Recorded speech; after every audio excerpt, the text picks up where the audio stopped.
ನಮಸ್ಕಾರ ಗೆಳೆಯರೇ, ಕೃಷಿ ಖುಷಿ ಚಾನಲ್ಗೆ ಸ್ವಾಗತ. ಶರಣಾರ್ಥಿ. ನಮ್ಮ ಕೈಕಾಲ ಮೇಲೆ ನಾವು ನಿಂತುಕೊಳ್ಳುವ ಶಕ್ತಿ ಇರುವಾಗ ನಾವೇಕೆ ಇನ್ನೊಬ್ಬರಿಗೆ ತಲೆಯ ತಗ್ಗಿಸಿ ನಡೆಯಬೇಕು? ನಾವು ಯಾವಾಗಲೂ ತಲೆ ಎತ್ತಿ ಬಾಳಬೇಕು. ಅದು ಈ ಭೂತಾಯಿಯನ್ನು ನಂಬಿದವರಿಗೆ ಮಾತ್ರ ಸಾಧ್ಯ. ಭೂತಾಯಿಯನ್ನು ನಂಬು, ಇವಳು ನಂಬಿದವರನ್ನು ಯಾವತ್ತೂ ಕೈ ಬಿಡುವುದಿಲ್ಲ ಎಂಬ ಮಾತು ಬಂಗಾರದ ಮನುಷ್ಯ ಚಿತ್ರದಿಂದ ಪ್ರೇರಣೆಗೊಂಡು ನಾನು ಡಿಗ್ರಿ ಮುಗಿದ ಮೇಲೆ ನನ್ನ ಕೃಷಿ ಕಾಯಕ ಶುರು ಮಾಡಿದೆ. ಇವತ್ತು ಸಾವಯವ ಕೃಷಿ ನನ್ನ ಕೈ ಹಿಡಿದಿದೆ.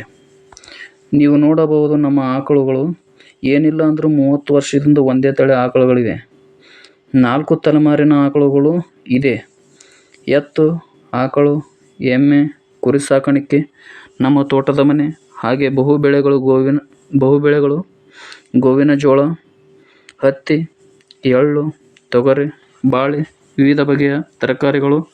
ಹೀಗೆ ನಮ್ಮ ಕೃಷಿ ಪಯಣ ಸಾಗಿದೆ. ಸಾವಯವ ಗೊಬ್ಬರ ಅಥವಾ ತಿಪ್ಪಿ ಗೊಬ್ಬರದಿಂದ ನಮ್ಮ ಬೆಳೆಗಳು ಉತ್ತಮವಾಗಿ ಬೆಳೆದಿದೆ. ಎಲ್ಲ ರೈತರಿಗೆ ಹೇಳುವುದೊಂದೇ, ರಾಸಾಯನಿಕ ಕೃಷಿ ಮುಕ್ತ ಮಾಡುವುದಾಗಿ ಕೇಳಿಕೊಳ್ಳುತ್ತೇನೆ. ಇಷ್ಟು ಹೇಳ್ತಾ ಮುಂದಿನ ವಿಡಿಯೋಗಳಲ್ಲಿ ನಮ್ಮ ಬೆಳೆಗಳು ಎಷ್ಟೊಂದು ಸಮೃದ್ಧಿಯಾಗಿವೆ ಎಂದು ತೋರಿಸುತ್ತೇನೆ. ನಾವೆಲ್ಲರೂ ಸಾವಯವ ಕೃಷಿ ಮಾಡೋಣ, ರಾಸಾಯನಿಕ ಮುಕ್ತ ಕೃಷಿ ನಮ್ಮದಾಗಲಿ ಎನ್ನುತ್ತಾ ನಮ್ಮ ಚಾನಲ್ನ ಸಬ್ಸ್ಕ್ರೈಬ್ ಮಾಡಿ, ಶೇರ್ ಮಾಡಿ. ಶರಣಾರ್ಥಿ.